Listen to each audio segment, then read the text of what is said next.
Ang nagpadala naman po nitong susunod na katanungan ay si Alan Gabatin. Tanong po ni Alan ay ito. Pax Christi. Good day po, Bishop, at sa mga fellow Catholics. I'm from the Diocese ng Pasig. Active member po ng choir ng Immaculate Conception Parish.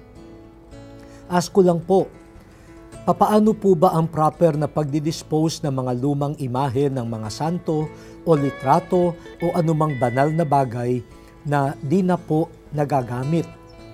Nakatakda po kasi kaming lumipat ng tirahan at marami po kaming mga lumang mga imahen na di na kailangan o nakatago na sa baol. Ang iba ay lumang-luma na. Ano po ba ang utos ng simbahan para sa mga ganitong sitwasyon? Fellow Catholics, I also need your opinion. Salamat po. God bless. Alan, mabuti naman at hindi lamang sa akin mo ibinigay yung tanong, no? Nag-appeal ka rin sa fellow Catholics. Siguro ang una ay ito. Kung talagang hindi nyo nagagamitin, baka pwede nyo munang ipamigay sa iba na gusto ng mga litrato na yon o mga imahen.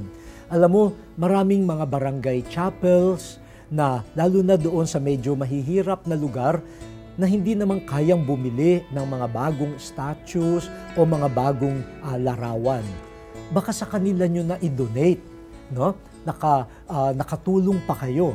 Hindi lamang sa na nawala na sa inyong pag-aalaga, ang hindi nyo ginagamit, nakatulong pa kayo.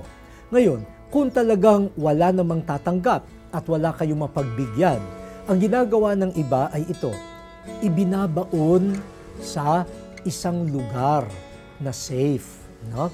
Para bumalik sa lupa itong mga ginamit para sa mga sacramental or images ng ating mga banal na tao, mga santo, ng mahal na ina, at pati ng Panginoong Hesukristo. No? Kaya yung pagbabaon sa lupa ng tahimik, no?